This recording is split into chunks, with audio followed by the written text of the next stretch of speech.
Welcome to the Vantage HR Influencers Podcast. This podcast is sponsored by Vantage Circle, the simple and AI-powered rewards and recognition platform for employee engagement. Culture shock, the fallout when leadership misses the mark, is about the problems that happen when leaders don't understand or support the people they're in charge of. It's almost like when you feel lost in a new place, but in this case, it's because the leaders aren't guiding or taking care of their team properly. Quite obviously, this can lead to frustration, conflict, and the lack of trust, making it hard for everyone to work together effectively. Hello listeners, you are tuned into the Vantage Influencers Podcast. I'm your host Susmita, and today we are diving into a very fascinating topic, culture shock, the fallout when leadership misses the mark. Joining me is our guest of the show, Adam Massman, the Chief People Officer at Netchex. Welcome to the show, Adam. Thank you for having me. It's great to have you here. How are you? I am doing quite well. Thank you for asking. Adam, before we delve into our discussion today, would you like to share a bit about yourself with our audience? Maybe about your personal and professional journey that has led to your current role as a Chief People Officer at Netchex? Yeah, I'd be happy to. Yeah, I actually, early in my career or life, I thought I wanted to be a clinical psychologist, someone who would help people, evolve and become better versions of themselves. I quickly realized that is a very emotionally draining job, and I have a ton of appreciation for people who have chosen those careers. But there was a part of me that still really wanted to help people unleash their potential, and found that organizational psychology was a really interesting way to blend both the employee or the personal aspect of helping people achieve their potential, but also bring kind of the business aspect to it that I really enjoyed as well. So my career started off in organizational psychology, really with the intention of helping, employees, businesses find that connection between how do you connect, employee motivation, employee strengths, employee insights, employee psychology to the business side of growth, and helping businesses understand you can really understand the human side of your organization. You can unlock the potential. So I got my degree in organizational psychology, spent most of my career in the talent management and learning side of HR, and most recently have started taking on the larger roles within HR as chief HR officers, chief people officers, and joined Netchex about 3 or 4 months ago as their chief people officer. Brilliant. Thank you for sharing, Adam. It's inspiring to hear about your journey and the valuable insights you have gained along the way. So let's jump into a topic for today, culture shock, the fallout when leadership misses the mark. So can you explain to our audience what culture shock actually means in the context of organizational leadership? Yeah, absolutely. And I think it's a great question. And I just kind of want to start with just what is culture? Because I think there's a lot of people who kind of debate what is culture in organizations too. So for me, when I talk about culture in organizations, I talk about it's the outcome of what happens in an organization based off of systems, beliefs, attitudes, programs, policies. That is the outcome that you feel. So when you walk into an organization, you feel the culture, you feel the outcome, you feel the experience. So when we talk about culture shock, it's going to be something that disrupted that feeling. So there was some kind of shock to the value, shock to the system, shock to the process, shock to the leadership structure that created a ripple effect downstream that now all of our employees are talking about, that it feels different to work here. And culture shock doesn't always have to be a negative thing. It can be positive. It's a change in the system and the way that you feel when you experience your day-to-day work every day.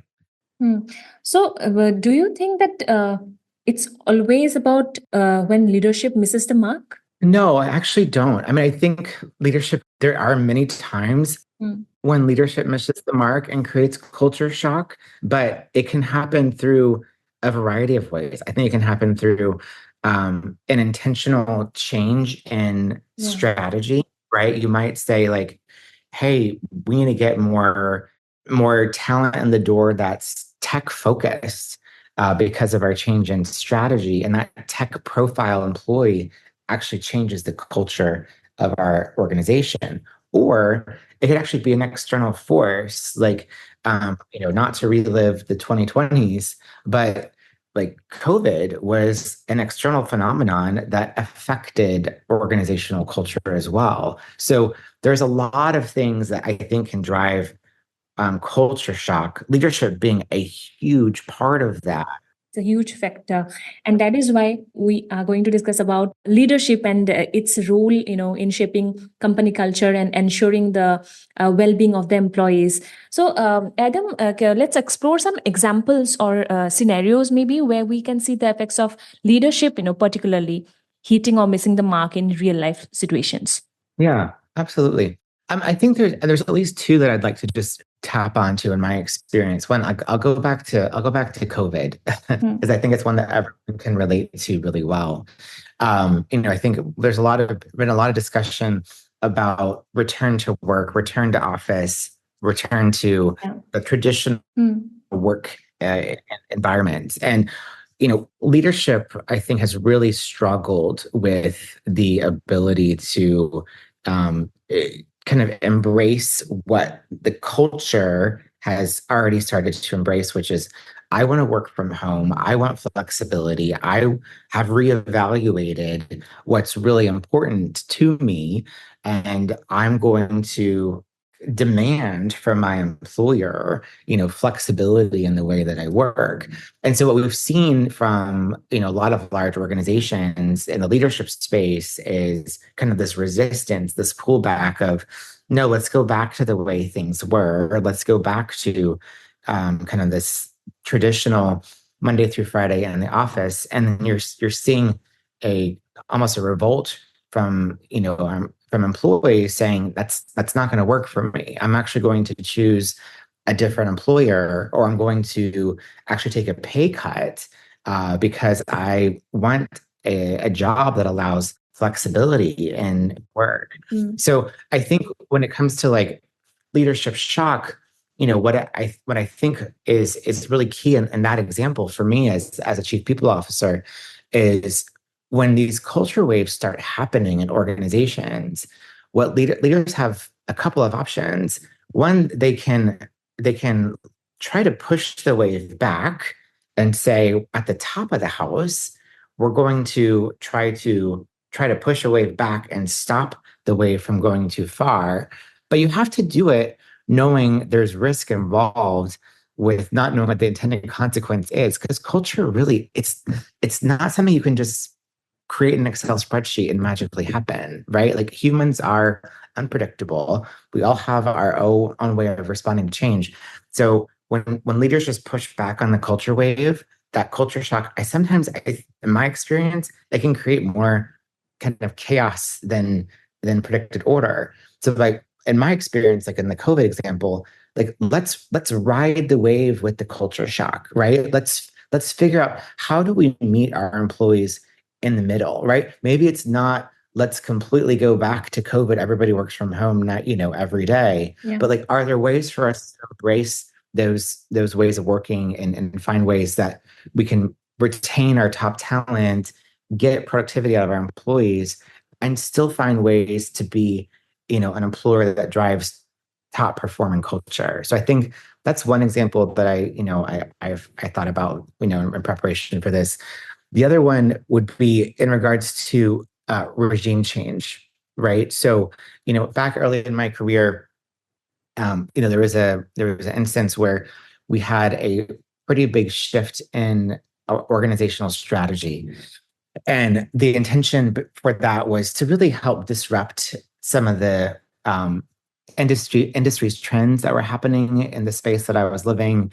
And we installed kind of a new business strategy that was intentional to create change for us and hopefully to win our shareholder value back, et cetera, et cetera. What we didn't anticipate was the amount of embedded cultural nuances that organizational shift for our employees actually meant. It was a organization that was very relationship oriented. It was very familial oriented.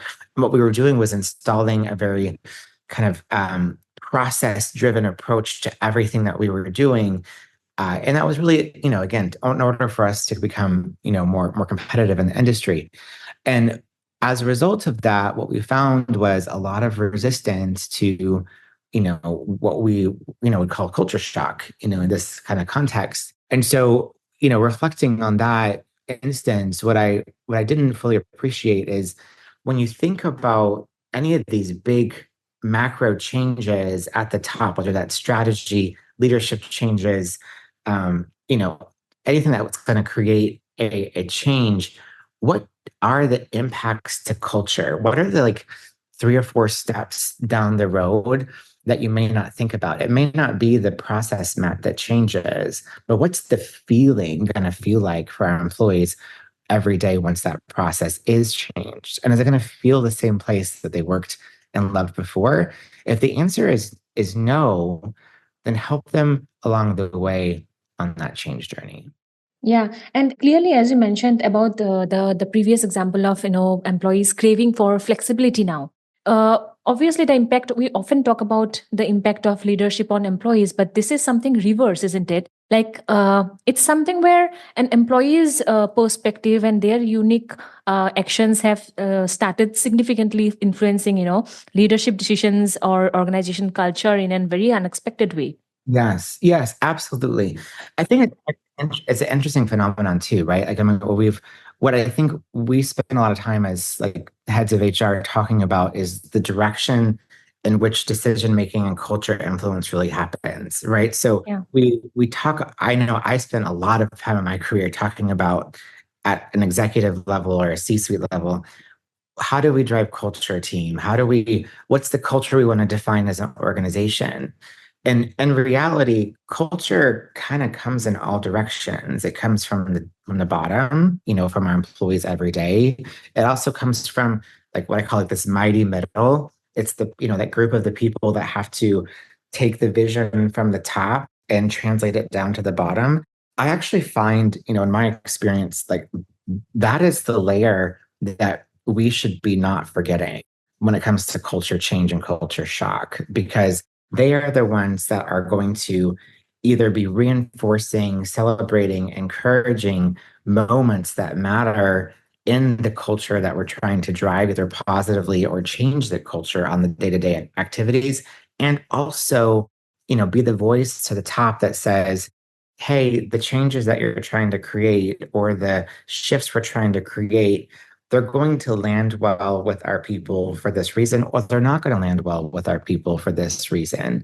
So I find, when we're thinking about culture change, culture shock, like that is the group that we should probably be overthinking about, is like, what is that group kind of in between the top and the bottom that needs to be overly invested in helping us drive that change? Absolutely, Adam. Your examples really shed light on the importance of leadership in shaping workplace culture. But, Adam, in your current role as the Chief People Officer, I'm sure you encounter various challenges every day. Can you share an example of a particular tough leadership situation you have faced and how you have navigated it to ensure a positive outcome? Yeah, I feel like every day is a leadership challenge. You're right. And I think so, there isn't one that kind of stands out to mind, but I think it's because it is such a regular occurrence. And I think, what it typically always boils down to is navigating leadership challenges boils down to trust, driving trust between people. So, I think about just an example I had last week where there was, Netchex, we're growing quite quickly as an organization, which is great. So we have a lot of like new managers, new leaders coming on board. And we typically hire, exceptionally smart, brilliant people with lots of industry experience that are going to hopefully come in and help us drive our execution and strategy really well. And, we find in not even Netchex, but any organization I've been in, what you see is, hit the ground running, right? Like come in, create your strategy. Let's go. Let's get this done, team. Let's rock and roll. And that team that was already there, either with a pre-existing leader or a leader that had left, is kind of looking up, being like, who is this person, right? Where do they get these ideas from? I don't understand the vision. I don't understand what they're trying to march us towards. Help me understand. And they're not creating, they're kind of a little bit stalled, right? They're not running as fast as that new team leader really wants them to do. And so when I get involved, I get a phone call like, hey, like I'm finding that like my team that I just got, I've been here for a few weeks or a few months, they're not being as productive as I was hoping they would be. My first question I ask them is, how much trust have you built with that team? And I always get an immediate like pause, and they're always like, I don't think I've done that yet. Mm. And the I never take it as a negative thing. I'm like, that's not a problem. Let's do the work, right? And so typically we'll do some type of exercise that creates trust. And trust can be built, it can be actually built pretty quickly if you find creative ways, in my experience, to have fun together and to get to know the people on your team in a way that they feel comfortable, right? So as hokey as people find, playful exercises to be like having fun in a room, playing a game, or using a two truths and a lie game, finding ways to build personal connections to where that new leader gets to know their team members is the foundation of trust, that personal way for me and you to have something that connects us. And that way we have something familial that we can now move forward together to do the work together. So my tried and true method has always been, once you build that trust, now let's get back. Okay, now let's bring that vision back in. Let's bring that roadmap back in. Let's get to work. Let's build. And that's exactly what I did a few weeks ago with that leader. And they're now back at it and driving incredible results. And it's not just about trust, we have to understand the total people dynamics that work for us. So, is there any surprising insight or discovery about human behavior, Adam, that you find in workplaces that you have come across in your career? At this point in my career, I've kind of stopped being surprised by human behavior, because that's what makes us human, is being unpredictable. But here's what I'll say about that question. What I am surprised about is there are no shortages of change that are happening in the world that we have not yet predicted, right? So when I think about everything I learned in grad school, I think about the first 5, 10 years of my career in really large, mature organizations that I kind of saw all gambits of the sides of dealing with various aspects of HR. Nothing predicted the last probably 3 or 4 years in the HR space when it comes to disrupting the talent landscape. So what I always tell people I mentor in the HR space is, be thinking about, how is the article that you read in the New York Times or see on CNN or whatever news article that you might be reading going to impact your day as an HR professional today? Because I guarantee you, at some point in the next 3 to 4 months, it's going to show up some way you didn't think about. But if you start thinking about it today, you'll get ahead of it. Yeah. And if we talk about the importance of vulnerability in leadership, Adam, can you share a time when you have seen a leader show vulnerability, or you yourself have been vulnerable in a situation? Absolutely. I think vulnerability is so, so important. I talk about this a lot too in my own personal executive coaching with my leaders. I think we as leaders feel, and especially like in kind of like the CEO, COO, CRO types of roles, feel that we have to put on these incredibly brave faces and be almost like Oscar-winning, Academy-winning actors at all times. And of course, you don't want a CEO or whatever to be off the rails and creating chaos with emotions. But the amount of time that, I even think about myself, like when I go on stage and start creating a speech, like you're aware of like how you show up and your posture and your hands and all that good stuff. Whereas if you could just be spending that energy and effort and being authentic to how your employees are communicating and listening and reflecting on what they're saying, that relationship changes. So being more you all the time, I think really matters. I think this comes into play mostly when it comes back to a topic when we started off with, which is culture. People, more now, so I think now than ever, are really watching how leaders show up every day. They're watching, does someone at the top look like me? Do they have experiences like me? Do they relate to me?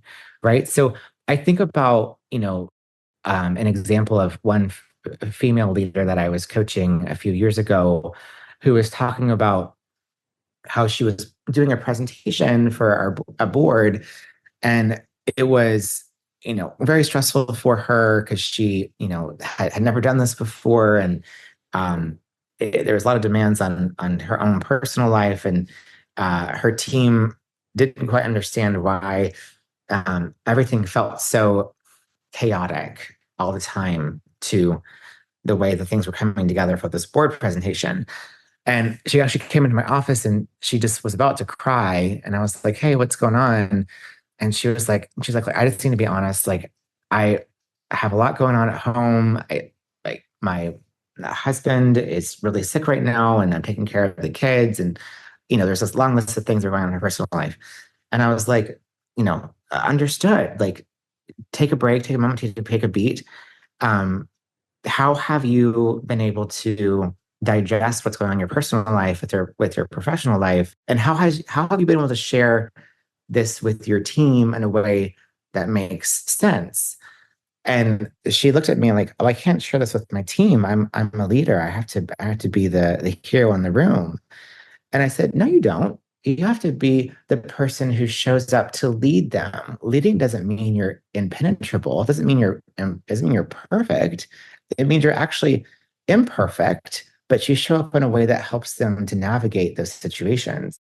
And so she went back to her team the next day, and of course didn't disclose everything that we talked about, but kind of said like, hey, sorry, I've been kind of showing up a little bit hectically. This is kind of what's been going on.